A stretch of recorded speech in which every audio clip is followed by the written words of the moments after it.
நண்பா, உங்க சொந்தக்காரங்க முன்னாடி நீங்க மலிவான ஒரு பொருளா நின்னது போதும். இவன் உருப்பட மாட்டான்னு உங்கள ஒரு ஓரமா உட்கார வச்ச அந்த அவமானத்தை இன்னும் எத்தனை நாள் சுமக்க போறீங்க? கையில காசு இல்லைன்னா பெத்த தாயைத் தவிர மத்த எல்லாரும் உங்கள ஒரு அந்நியனா பார்க்கற இந்த உலகம் உங்கள ஒரு புழுவா மிதிக்கும்போது உங்க ரத்தம் கொதிக்கலையா? உங்கள மதிக்காத அந்த கூட்டத்தோட வயிறு எரியிற மாதிரி, அவங்க ரத்த கண்ணீர் வடிக்கிற மாதிரி ஒரு பதிலடி கொடுக்க நீங்க தயாரா? வறுமைய வென்று அவங்க முன்னாடி ராஜாவா நிக்க சாணக்கியர் சொன்ன அந்த ரகசிய வித்தை என்னன்னு உங்களுக்கு தெரியுமா? Welcome to tiny Tamil stories. பகுதி 1. அந்த வலி. இன்னைக்கு நாம பேச போறது வெறும் மோட்டிவேஷன் கிடையாது. இது பலரோட வாழ்க்கையில அனுபவிச்ச ஒரு கசப்பான ரணத்தை பற்றியது. கையில ஒரு பைசா கூட இல்லாதப்போ இந்த உலகம் உங்களை எப்படி பார்க்கும்னு உங்களுக்கு தெரியுமா? வயிற்று பசியை விட கொடுமையானது ஒருத்தன் காசு இல்லைன்னு உங்களை உதாசீனப்படுத்துறப்போ உங்க மனசுல ஏற்படுற அந்த வலி. ஒரு விசேஷ வீட்டுக்கு போறீங்க, அங்க எல்லாரும் பளபளன்னு பட்டு துணியில ஜொலிப்பாங்க. ஆனா நீங்க ஏதோ ஒரு பழைய சட்டையை போட்டுட்டு ஒரு ஓரமா நிப்பீங்க பாருங்க. அப்போ அங்க இருக்கிறவங்க பார்வை உங்களை ஒரு மனுஷனாவே மதிக்காது. நீங்க எவ்வளவு அறிவா பேசினாலும் உங்ககிட்ட பணம் இல்லைங்கிற ஒரே காரணத்துக்காக உங்க வார்த்தையை குப்பை மாதிரி தூக்கி போடுவாங்க. பக்கத்துல இருக்கிறவன் மொக்கையா ஏதாவது சொன்னாலும் அவன் பணக்காரன்னு தெரிஞ்சா எல்லாரும் பல்ல காட்டிக்கிட்டு சிரிப்பாங்க.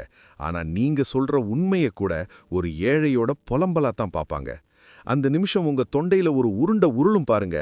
அது அழுகையும் இல்ல, ஆத்திரமும் இல்ல, அது ஒரு இயலாமை. உங்க வீட்டுக்கு வர்ற சொந்தக்காரன் கூட உங்க நிலைமையை பார்த்துட்டு இவன் என்னைக்கு உருப்பட போறானோன்னு உங்க முன்னாடியே ஒரு ஏளனமான சிரிப்பை விட்டுட்டு போவான்.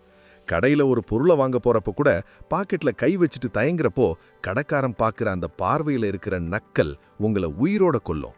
தீபாவளி பொங்கலுக்கு மத்தவங்க புது துணி போட்டு போட்டோ எடுக்கிறப்போ உங்ககிட்ட காசு இல்லைன்னு உங்க குழந்தைங்களோட ஆசையை நிறைவேற்ற முடியாம ஒரு மூலையில முடங்கி கிடப்பீங்க பாருங்க. அந்த வலி நரகத்தை விட கொடுமையானது. வறுமைங்கிறது வெறும் பணப்பற்றாக்குறை இல்ல நண்பா, அது உங்க தன்மானத்தை ஒவ்வொரு நாளும் செருப்பால மிதிக்கிற ஒரு கொடுமை. நீங்க எவ்வளவோ நல்லவனா இருக்கலாம், ஆனா இந்த சமூகம் உங்களை ஒரு பிச்சைக்காரன் ரேஞ்சுக்கு தான் பார்க்கும். காசு இருக்கிறப்போ உங்க பின்னாடியே சுத்தின கூட்டம் நீங்க கஷ்டத்துல இருக்கிறப்போ ஃபோன் பண்ணா கூட இவன் காசு கேட்கத்தான் கூப்பிடுறான்னு நம்பரை பிளாக் பண்ணிட்டு போவாங்க. சாப்பாட்டுக்கு கூட கஷ்டப்படுற நேரத்துல கூட பிறந்தவங்க கூட உங்களை ஒரு சுமையா நினைச்சு ஒதுக்கி வைப்பாங்க. நீங்க உழைக்க தயாரா இருப்பீங்க, ஆனா வாய்ப்பு கொடுக்க ஒரு ஆள் இருக்க மாட்டான். ஏன்னா நீங்க ஒரு தோத்து போன ஆள்னு அவங்க முடிவு பண்ணிட்டாங்க. அந்த நேரத்துல உங்க கண்ணுல வர்ற கண்ணீர் ஒரு சாதாரண தண்ணி இல்ல, அது உங்க ரத்தத்தோட கலந்த ஒரு நெருப்பு. இந்த தழும்புகளெல்லாம் உங்களுக்குள்ள ஒரு வெறிய உண்டாக்க வேண்டாமா? என்னையா மதிக்கல, என்னையா ஏளனை செஞ்சீங்கன்னு நினைச்சு உங்க நரம்புகள் புடைக்கணும். இந்த உலகம் உங்களை கல்லால் அடிக்குதா? அந்த ஒவ்வொரு கல்லையும் எடுத்து உங்க சாம்ராஜ்யத்துக்கு அஸ்திவாரமா மாத்துங்க. இந்த வறுமை உங்களை அழிக்க வந்த சாபம் இல்ல, நீங்க யாருன்னு உங்களுக்கு காட்ட வந்த ஒரு கண்ணாடி. உங்க கையில காசு இல்லாதப்போ உங்க கூட யார் நிக்கிறாங்களோ அவங்க தான் உங்க சொந்தம், மத்த எல்லாரும் வெறும் வேஷக்காரங்க. இந்த வடு உங்களுக்கு ஒரு பாடத்தை சொல்லிக் கொடுக்கும். இனிமே எவனுக்காகவும் வளைஞ்சு கொடுக்க கூடாது. நாம ஒரு உயரத்துக்கு போகணுங்கிற அந்த வைராக்கியத்தை உங்களுக்குள்ள விதைக்கும். உங்களை உதாசீனம் பண்ண ஒவ்வொரு முகத்தையும் ஞாபகம் வச்சுக்கோங்க. அவங்க முன்னாடி நீங்க ஜெயிக்கிறது தான் அவங்களுக்கு நீங்க கொடுக்கிற மிகப்பெரிய தண்டனை. இந்த வறுமையின் வலிய இன்னைக்கு ஒரு சவாலா எடுத்துக்கோங்க. உங்க வாழ்க்கையில மாற்றத்துக்கான முதல் படி இந்த அவமானம்தான். இதோ இந்த நிமிஷத்திலிருந்து உங்க பழைய அவதாரம் முடியுது. ஒரு புதிய வேட்டை ஆரம்பமாகுது. பகுதி 2. உறவினர்களின் முகம். உங்க மனசை இரும்பு மாதிரி ஆக்கிக்கோங்க. ஏன்னா இப்போ நான் சொல்ல போற உண்மைகள் உங்க இரத்த பந்தங்களை பத்தின கசப்பான உண்மைகள். ரத்தம் ரத்தத்தை இழுக்கும்னு சொல்லுவாங்க, ஆனா உங்க பாக்கெட்ல காசு இல்லைன்னா அதே ரத்தம் உங்களை ஒரு அந்நியனா பார்க்கும். உங்க கூட பிறந்தவங்க, உங்க கூடவே வளர்ந்தவங்க, உங்க சித்தப்பா பெரியப்பான்னு ஒரு பெரிய கூட்டமே இருக்கும். ஆனா நீங்க வறுமையில வாடும்போது ஒரு ஃபோன் பண்ணா கூட இவன் காசு கேட்கத்தான் வர்றான்னு உங்க நம்பரை பார்த்தாலே முகம் சுழிப்பாங்க. ஒரு விசேஷ வீட்டுக்கு போனீங்கன்னா மற்ற பணக்கார சொந்தக்காரங்களை எல்லாம் சோபாவில் உட்கார வச்சு உபசரிப்பாங்க. ஆனா உங்களை மட்டும் ஏன் தம்பி லேட்டுன்னு ஒரு வார்த்தை கூட கேட்காம ஏதோ ஒரு மூலையில இருக்கிற பிளாஸ்டிக் சேர்ல உட்கார வைப்பாங்க. நீங்க பேசுறது அவங்க காதுல விழாத மாதிரி நடிப்பாங்க. ஆனா அதே இடத்துல ஒரு வசதியான சொந்தக்காரன் மொக்கையா ஒரு ஜோக் சொன்னா கூட எல்லாரும் விழுந்து விழுந்து சிரிப்பாங்க. நீங்க போடுற ட்ரெஸ்ஸை மேலிருந்து கீழ் வரைக்கும் ஒரு பார்வை பார்ப்பாங்க பாருங்க. அந்த பார்வையில ஒரு ஏளனம் இருக்கும். தம்பிக்கு இன்னும் வேலை கிடைக்கலையா, இப்படியே இருந்தா எப்படி கல்யாணம் நடக்கும்னு அக்கறை காட்டுற மாதிரி நடிச்சு உங்களை அசிங்கப்படுத்துவாங்க. ஒரு காலத்துல நீங்க அவங்களுக்கு எவ்வளவோ உதவி செஞ்சிருப்பீங்க. ஆனா இன்னைக்கு நீங்க கஷ்டத்துல இருக்கும்போது அந்த ஒரு உதவியை கூட அவங்க ஞாபகம் வச்சுக்க மாட்டாங்க. உங்க வீட்ல ஒரு விசேஷம்னா வரமாட்டாங்க. ஆனா அவங்க வீட்டு விசேஷத்துக்கு நீங்க வரலனா திமிருன்னு ஊர் முழுக்க தப்பா பேசுவாங்க. நீங்க பசியில இருக்கும்போது ஒருவேளை சாப்பாடு போடுறதை விட நீங்க ஏன் இன்னும் உருப்படலன்னு மத்தவங்க கிட்ட குறை சொல்றதுல தான் அவங்களுக்கு ஆர்வம் அதிகம். ஒரு பொதுமான விசேஷத்துல போட்டோ எடுக்கும்போது கூட உங்களை அந்த ஃப்ரேமுக்குள்ள வரவிடாம மெதுவா ஓரமா தள்ளுவாங்க. உங்க குழந்தைகளோட பழைய ட்ரெஸ்ஸை பார்த்துட்டு அவங்க குழந்தைங்க போடுற பிராண்டட் ட்ரெஸ்ஸை காட்டி ஒரு நக்கல் சிரிப்பு சிரிப்பாங்க. அந்த சிரிப்பு உங்க இதயத்துல ஒரு ஈட்டியா பாயும். நம்ம ரத்தம் தானே, ஏன் இப்படி பண்றாங்கன்னு நீங்க ராத்திரி முழுக்க யோசிப்பீங்க. ஆனா உண்மை என்னன்னா, இந்த உலகத்துல பணத்துக்கு தான் மதிப்பு, குணத்துக்கு இல்ல. உங்ககிட்ட காசு இல்லாதப்போ நீங்க சொல்ற நியாயமான கருத்து கூட அவங்களுக்கு முட்டாள்தனமா தெரியும். இவனே பிச்சை எடுத்துக்கிட்டு இருக்கான், இவன் சொல்றத நாம கேட்கணுமாங்கிற ஒரு அலட்சியம் அவங்க முகத்துல தாண்டவமாடும். நீங்க ஏதாவது ஒரு பிசினஸ் ஐடியா சொன்னா, உனக்கெல்லாம் இது செட் ஆகாது, பேசாம கூலி வேலைக்கு போன்னு உங்க தன்னம்பிக்கையை அப்படியே காலி பண்ணுவாங்க. உங்க வளர்ச்சியை விட உங்க வீழ்ச்சியை பார்க்கத்தான் அவங்க ஆசைப்படுவாங்க. ஒரு விசேஷத்துல சாப்பாடு போடும்போது கூட உங்களை கடைசியா உட்கார வைப்பாங்க, இல்லனா நீங்க சாப்பிட்டீங்களான்னு கூட கேட்காம கிளம்பிடுவாங்க.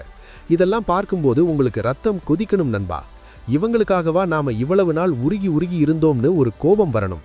உங்க கையில அதிகாரம் வரும்போது இதே சொந்தங்கள் தான் உங்க காலுக்கடியில வந்து நிற்க போறாங்க.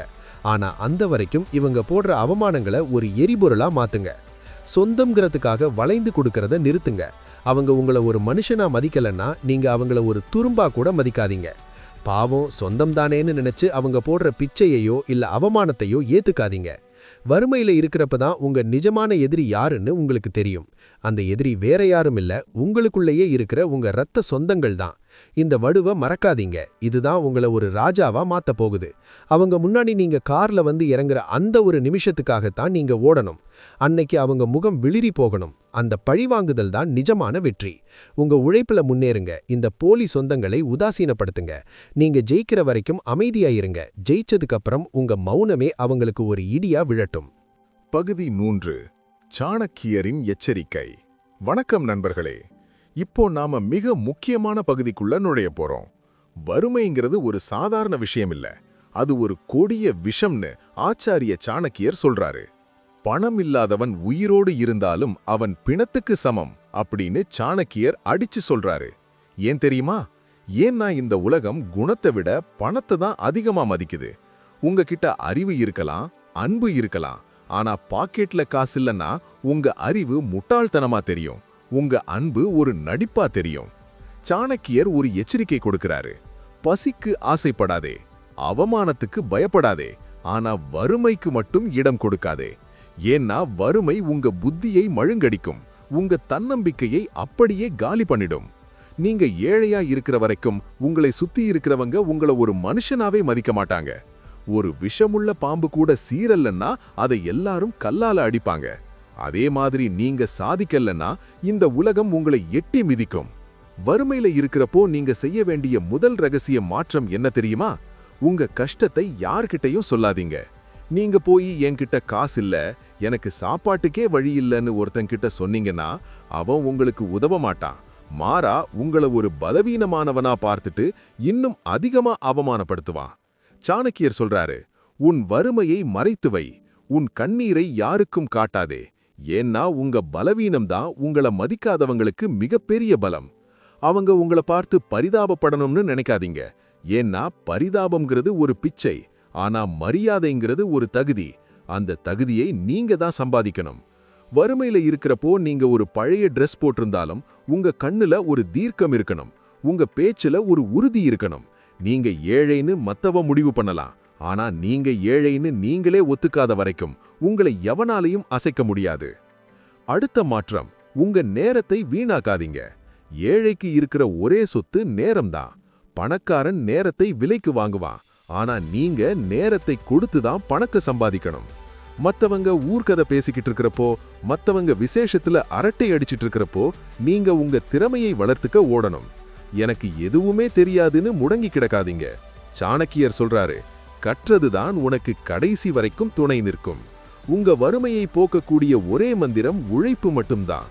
நீங்க ஒரு வேலையை செஞ்சா அதுல பெஸ்டா இருக்கணும். மத்தவன் 8 மணி நேரம் வேலை செஞ்சா நீங்க 16 மணி நேரம் வேலை செய்யணும். ஏன்னா உங்களுக்கு பின்னாடி தாங்கி பிடிக்க ஆள் இல்ல, உங்களை தள்ளிவிடதான் 1000 பேர் இருக்காங்க. வறுமையில இருக்கிறப்போ போலி கௌரவம் பார்க்காதீங்க. நான் படிச்சவன், நான் எப்படி இந்த வேலையை செய்வேன்னு யோசிச்சீங்கன்னா நீங்க ஆயுசுக்கும் ஏழையாவே தான் இருப்பீங்க. கையில காசு வர்ற வரைக்கும் எந்த வேலையையும் சின்னதுன்னு நினைக்காதீங்க. ஆனா அதே சமயம் அந்த வேலையே உங்க வாழ்க்கையா மாறிடக்கூடாது. உங்க இலக்கு பெருசா இருக்கணும். சாணக்கியர் ஒரு தந்திரம் சொல்றாரு. ஒரு வேடன் யானையை வேட்டையாட நினைச்சா அவன் முயலை அடிச்சு பழகக்கூடாது. உங்க லட்சியம் பெருசா இருந்தாதான் உங்க வறுமை ஒரு நாள் காணாம போகும். நீங்க படுற ஒவ்வொரு அவமானமும் உங்க மனசுல ஒரு நெருப்பா எரியணும். அந்த நெருப்பு உங்கள தூங்க விடக்கூடாது. இன்னொரு முக்கியமான எச்சரிக்கை, வறுமையில இருக்கிறப்போ உங்க பழைய நண்பர்களோ இல்ல உறவினர்களோ உங்கள மதிக்கலன்னா அவங்க கூட சண்டைக்கு போகாதீங்க. அவங்கள விட்டு விலகி நில்லுங்க. மௌனம்தான் உலகத்திலேயே மிகப்பெரிய தண்டனை. நீங்க பதிலுக்கு கத்துறது அவங்களுக்கு ஒரு என்டர்டெயின்மெண்ட். ஆனா நீங்க அமைதியா இருக்கிறது அவங்களுக்கு ஒரு பயம். இவன் என்ன பிளான் பண்றான்னு தெரியலையேன்னு அவங்க மண்டை காயணும். வறுமை உங்க மேல பூசி இருக்கிற கரை இல்ல, அது ஒரு போர்வை. அந்த போர்வையை கிழிச்சு எரிய வேண்டிய காலம் வந்துடுச்சு. சாணக்கியரின் இந்த ரகசிய வித்தைகளை கத்துக்கோங்க. உங்க வறுமையை ஒரு முதலீடா மாத்துங்க. கடைசியா ஒரு விஷயம், தர்மம் செஞ்சா பணம் குறையாதுன்னு சொல்லுவாங்க. ஆனா உங்ககிட்டயே ஒண்ணுமில்லாதப்போ நீங்க தர்மம் செஞ்சா அது முட்டாள்தனம். முதல்ல நீங்க வலுவாகுங்க, அப்புறம் உலகத்துக்கு உதவுங்க.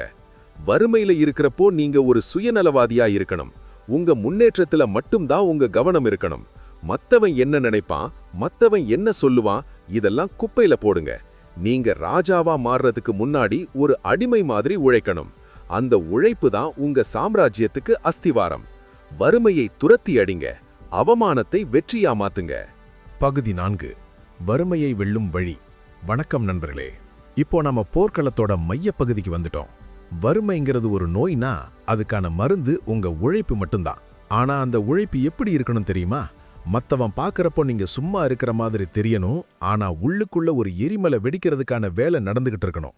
சாணக்கியர் சொல்றாரு, உன் பலத்தை உன் எதிரிக்கு காட்டாத. நீங்க கஷ்டப்படுறீங்க ஓடுறீங்கன்னு ஊர் முழுக்க தம்பட்டம் அடிக்காதீங்க. வறுமையை வெல்ல முதல் வழி அதிவேக உழைப்பு. மத்தவன் 8 மணி நேரம் வேலை செஞ்சுட்டு வீட்டுக்கு வந்து டிவி பார்ப்பான். ஆனா நீங்க அந்த நேரத்துல இன்னொரு வேலையோ இல்ல ஒரு புது திறமையையோ கத்துக்கணும். தூக்கத்தை கொஞ்ச நாளைக்கு தியாகம் பண்ணுங்க. பசி எடுக்கும்போது அந்த பசியை ஒரு வெறியா மாத்துங்க. இந்த பசிதான் என்ன தூங்க விடாம ஓட வைக்கிற எரிபொருள்னு நினைச்சுக்கோங்க. உங்களை மதிக்காத அந்த சொந்தக்காரங்க முன்னாடி நீங்க ஜெயிக்கணும்னா நீங்க அவங்கள விட 10 மடங்கு வேகமா ஓடணும். அடுத்த மிக முக்கியமான ஆயுதம் சேமிப்பு. கையில ஒரு 10 ரூபாய் கிடைச்சா கூட அதுல 5 ரூபாய் எடுத்து வைங்க. ஏற்கனவே என்கிட்ட ஒன்னும் இல்லை, இதுல என்னத்தை சேமிக்கிறதுன்னு கேட்காதீங்க. சிறுதுளி பெருவெள்ளம். சாணக்கியர் சொல்றாரு, ஆபத்து காலத்துக்காக பணத்தை சேர்த்து வை. வறுமையில இருக்கிறப்ப வர்ற சின்ன சின்ன ஆசைகளை கொன்னுடுங்க. புது ட்ரெஸ், தேவையில்லாத ஊர் சுற்றல், சினிமா, இதெல்லாம் உங்க வளர்ச்சியை தடுக்கும் தடைகள். உங்க பாக்கெட்ல இருக்கிற ஒவ்வொரு ரூபாயும் ஒரு போர் வீரன் மாதிரி. அந்த வீரனை வீணா செலவு பண்ணாதீங்க. மத்தவ முன்னாடி கெத்தா காட்டிக்கிறதுக்காக கடன் வாங்கி செலவு பண்ணாதீங்க. அது உங்களை இன்னும் ஆழமான குழிக்குள்ள தள்ளிடும். உங்க வறுமை மத்தவனுக்கு தெரியக்கூடாதுன்னா நீங்க எளிமையா இருக்கணும், ஆனா ஏழையா இருக்கக்கூடாது. ரகசிய முன்னேற்றம், இதுதான் மாஸ்டர் பிளான். நீங்க என்ன பிசினஸ் பண்றீங்க, எவ்வளவு சம்பாதிக்கிறீங்கன்னு உங்க நிழலுக்கு கூட தெரியக்கூடாது. சோஷியல் மீடியால அப்டேட் போடாதீங்க. இவன் இன்னும் அங்கேயே தான் இருக்கான்னு உங்களை மதிக்காதவங்க நினைச்சிட்டு இருக்கட்டும். அவங்க உங்களை உதாசீனப்படுத்துற அந்த கேப்ல நீங்க ஒரு பெரிய சாம்ராஜ்யத்தை ரகசியமா கட்டணும். உங்க பேங்க் பேலன்ஸ் உயரட்டும், ஆனா உங்க லைஃப் ஸ்டைல் மாறவே கூடாது. பழைய சைக்கிள்லயே போங்க, ஆனா மனசுக்குள்ள ஒரு சொகுசுக்கார வாங்குறதுக்கான பிளான் இருக்கணும். உங்க எதிரி உங்களை பலவீனமானவன்னு நினைக்கிற வரைக்கும் தான் நீங்க பாதுகாப்பா இருக்கீங்க. திடீர்னு ஒரு நாள் நீங்க விஸ்வரூபம் எடுக்கும்போது அவங்க அதிர்ச்சியில உறைஞ்சு போகணும். வாய்ப்புகளை தேடி அலையாதீங்க, வாய்ப்புகளை உருவாக்குங்க. வறுமையில இருக்கிறப்போ உங்களை யாரும் தேடி வரமாட்டாங்க. நீங்க தான் கதவை தட்டணும். ஒரு கதவு மூடினா இன்னொரு கதவை தட்டுங்க. 1000 கதவுகள் மூடினானோ 1001வது கதவு உங்களுக்காக திறக்கும். விடாமுயற்சிங்கிறது வெறும் வார்த்தை இல்ல, அது ஒரு வெறி. சாணக்கியர் சொல்றாரு, தொடர்ந்து முயற்சி செய்யறவனுக்கு தான் அதிர்ஷ்டம் கூட அடிமையாகும். உங்களை கிண்டல் பண்ணினவங்க முன்னாடி நீங்க கார்ல வந்து இறங்குற அந்த ஒரு காட்சியை தினமும் தூங்குறதுக்கு முன்னாடி கற்பனை பண்ணி பாருங்க. அந்த கற்பனை தான் உங்களை அடுத்த நாள் அதிகாலையில எழுப்பி ஓட வைக்கும். உங்க நேரத்தை பணமா மாத்துங்க. தேவையில்லாத அரட்டை, யூடியூப்ல பொழுதுபோக்கு வீடியோக்கள், இதெல்லாம் உங்க எதிரிகள். உங்களுக்கு தேவையான விஷயங்களை மட்டும் கத்துக்கோங்க. ஒரு நாளைக்கு 24 மணி நேரம் உங்களுக்கு பத்தலன்னு தோணணும். அந்த அளவுக்கு நீங்க பிஸியா இருக்கணும். வறுமையில இருக்கிறப்ப வர்ற அவமானங்கள் தான் உங்களோட மிகப்பெரிய பாட புத்தகம். அதை திருப்பி திருப்பி படிங்க. இன்னைக்கு என்ன மதிக்காத அந்த முகம் நாளைக்கு எனக்கு சல்யூட் அடிக்கணுங்கிற வைராக்கியம் உங்க ரத்தத்துல ஊறணும். நீங்க ஒரு சாதாரண ஆள் இல்ல, நீங்க ஜெயிக்க பிறந்த ஒரு சிங்கம். சிங்கத்தோட வேட்டை ஆரம்பிச்சிடுச்சு, இனி பின்வாங்காதீங்க. கடைசியா ஒண்ணு, வறுமையை வெல்லணும்னா முதல்ல உங்க மனசை வெல்லணும். என்னால முடியும், நான் ஜெயிப்பேங்கிற அந்த நம்பிக்கை தான் உங்க முதல் வெற்றி. பயத்தை தூக்கி போடுங்க. தோத்துருவோங்கிற பயம்தான் வறுமையை விட கொடுமையானது. சாணக்கியர் சொல்றாரு, பயத்தை எதிர்கொள், அது உன்னை கண்டு பயந்து ஓடும். இன்னைக்கு நீங்க கஷ்டப்படலாம், ஆனா நாளைக்கு நீங்க தான் இந்த உலகத்தை ஆள போறீங்க. உங்க உழைப்பு சத்தமில்லாம இருக்கட்டும், ஆனா உங்க வெற்றி இடிமுழக்கமா இருக்கட்டும். வறுமையை வெல்வோம், வரலாற்றை படைப்போம். பகுதி 5. அந்த வெற்றி. இவ்வளவு நாள் மௌனமாக இருந்தீர்கள், ரகசியமாக உழைத்தீர்கள், அவமானங்களை செறித்து கொண்டீர்கள். இப்போது அந்த எரிமலை வெடிக்க வேண்டிய நேரம் வந்துவிட்டது. இந்த வெற்றி என்பது வெறும் பணம் சம்பாதிப்பது மட்டுமல்ல, உங்களை ஒரு துரும்பாக கூட மதிக்காத அந்த ஒட்டுமொத்த கூட்டத்தின் முன்னால் நீங்கள் ஒரு இமயமலையாக வந்து நிற்பதுதான். சாணக்கியர் ஒரு தந்திரம் சொல்கிறார். உன் வெற்றியின் சத்தம் உன் எதிரியின் காதுகளை செவிடாக்க வேண்டும். நீங்கள் ஜெயித்துவிட்டீர்கள் என்று யாரிடமும் போய் சொல்ல தேவையில்லை. உங்கள் வளர்ச்சியே அவர்களுக்கு ஒரு பேரதிர்ச்சியாக இருக்க வேண்டும். ஒரு காலத்தில் நீங்கள் பழைய சைக்கிளில் போன அதே தெருவில் இன்று நீங்கள் வாங்கிய புதிய சொகுசுகார் மெதுவாக ஊர்ந்து செல்லும்போது திண்ணையில் அமர்ந்து உங்களை கிண்டல் செய்த அந்த சொந்தக்காரர்களின் முகம் எப்படி மாறும் என்று பாருங்கள். அந்த அதிர்ச்சி வைத்தியம் இருக்கிறதே, அதுதான் நீங்கள் அவர்களுக்கு கொடுக்கும் மிகப்பெரிய தண்டனை. அவர்கள் உங்களை பார்த்து, இவன் எப்படி இவ்வளவு பெரிய ஆளானான், இவன் சும்மாதானே இருந்தான் என்று தங்களுக்குள் முணுமுணுக்க வேண்டும். உங்கள் வளர்ச்சி அவர்களுக்கு ஒரு புரியாத புதிராக இருக்க வேண்டும். நீங்கள் ஒரு விசேஷ வீட்டுக்கு இப்போது நுழையும்போது ஒரு காலத்தில் உங்களை ஓரங்கட்டிய அதே கூட்டம் இப்போது ஓடி வந்து உங்களுக்கு வழிவிடும். வாங்க மாப்பிள, எப்ப வந்தீங்க என்று பல்லை காட்டிக் கொண்டு வருவார்கள். அப்போது நீங்கள் பழைய கோபத்தை காட்டாதீர்கள். அதுதான் சாணக்கியரின் ராஜதந்திரம். நீங்கள் அமைதியாக ஒரு மெல்லிய புன்னகையோடு அவர்களை கடந்து செல்லுங்கள். உங்கள் அந்த கம்பீரமான மௌனம் அவர்களை பைத்தியம் பிடிக்க வைக்கும். நீங்கள் அவர்களை திட்டினால் அவர்களுக்கு வலிக்காது. ஆனால் அவர்களை ஒரு பொருட்டாகவே மதிக்காமல் நீங்கள் ராஜநடை போடும்போது அவர்கள் தங்களை மிகச் சிறியவர்களாக உணர்வார்கள். ஒரு காலத்தில் உங்களை ஒருமையை பேசியவன் இன்று உங்களை சார் என்று கூப்பிட வேண்டிய கட்டாயத்துக்கு தள்ளப்படுவான். இதுதான் காலத்தின் கணக்கு. நீங்கள் பட்ட கஷ்டங்களுக்கு இயற்கை கொடுத்த நீதி இது. உங்கள் வெற்றி என்பது ஒரு நாளில் வந்ததல்ல, அது பல இரவுகள் நீங்கள் தூங்காமல் சிந்திய வியர்வையின் அறுவடை. உங்களை மதிக்காதவர்கள் முன் நீங்கள் கையேந்தி நின்ற காலம் முடிந்துவிட்டது. இப்போது அவர்கள் உங்களை பார்த்து வியந்து நிற்கிறார்கள். உங்கள் பேச்சில் இப்போது ஒரு அதிகாரம் இருக்கும், உங்கள் பார்வையில் ஒரு தெளிவிருக்கும். ஒரு காலத்தில் உங்களை வெட்டிப்பயல் என்று சொன்ன அதே வாய் இன்று இவன் சும்மாதானே புத்திசாலிப்பா என்று மாற்றிப் பேசும். அந்த போலித்தனத்தை பார்த்து நீங்கள் சிரிக்காதீர்கள், மனதுக்குள் மட்டும் குறித்துக் கொள்ளுங்கள். இந்த உலகம் எப்போதும் பலமானவர்களுக்குத்தான் அடிபணியும். நீங்கள் இப்போது ஒரு வல்லவனாக மாறிவிட்டீர்கள். உங்கள் சாம்ராஜ்யம் இப்போது ரகசியமானதல்ல, அது பகிரங்கமானது. சாணக்கியர் சொல்கிறார், வெற்றி பெற்ற பிறகு உன் எதிரியிடம் கருணை காட்டாதே, ஆனால் அவர்களை உதாசீனப்படுத்து. அவர்கள் உங்கள் முன்னேற்றத்தை பார்த்து பொறாமையில் எரியட்டும். அந்த எரிச்சல்தான் அவர்களின் கர்மாவிற்கான தண்டனை. நீங்கள் வாங்கிய புது வீட்டின் கிரகப்பிரவேசத்திற்கு அவர்களை அழையுங்கள். அவர்கள் அந்த வீட்டின் பிரம்மாண்டத்தை பார்த்து, ஒவ்வொரு செங்கலையும் பார்த்து வயிறு எரிய வேண்டும். நாம இவனை போய் தப்பா பேசிட்டோமே என்று அவர்கள் இரத்தக் கண்ணீர் வடிக்க வேண்டும். அந்த நொடிதான் உங்கள் பழிவாங்குதலின் உச்சகட்ட சுகம். நீங்கள் கத்தி எடுக்கவில்லை, ரத்தம் சிந்தவில்லை, ஆனால் உங்கள் உழைப்பால் அவர்களை வீழ்த்திவிட்டீர்கள். இனி உங்கள் வாழ்க்கை ஒரு புதிய உதயம். வறுமை எனும் இருளை கிழித்துக்கொண்டு நீங்கள் ஒரு சூரியனாக உதித்துவிட்டீர்கள். மதிக்காதவர்கள் பற்றி இனி கவலைப்படாதீர்கள். உங்கள் இலக்கு இன்னும் பெருசு. ராஜாவாக வாழ்வது என்பது மற்றவர்களை ஆள்வதல்ல, உங்களை நீங்கள் ஆள்வதுதான். உங்களின் இந்த வெற்றி பயணம் இதோடு முடியவில்லை, இது ஒரு தொடக்கம்தான். உங்களை மதிக்காத அந்த நாய்கள் குறைத்து கொண்டே இருக்கட்டும். நீங்கள் உங்கள் ராஜபாட்டையில் முன்னேறிச் செல்லுங்கள். இப்ப சொல்லுங்க நண்பா, இன்னும் எத்தனை நாளைக்கு அந்த ஓரமா கிடக்கிற பிளாஸ்டிக் சேர்லயே உட்கார்ந்திருக்க போறீங்க? இல்ல உங்களை மதிக்காதவங்க முன்னாடி ஒரு சொகுசு கார்ல வந்து இறங்கி அவங்க முகத்தை வெளிரி போக வைக்க போறீங்களா? உங்க வெற்றி அவங்க மண்டைய வெடிக்க வைக்கணும்னு நீங்க நினைச்சா இப்பவே கமெண்ட் பாக்ஸ்ல ஐ எம் a கிங் அப்படின்னு டைப் பண்ணுங்க. அடுத்த 3 மாசத்துல உங்க வாழ்க்கை மாறப்போகுது.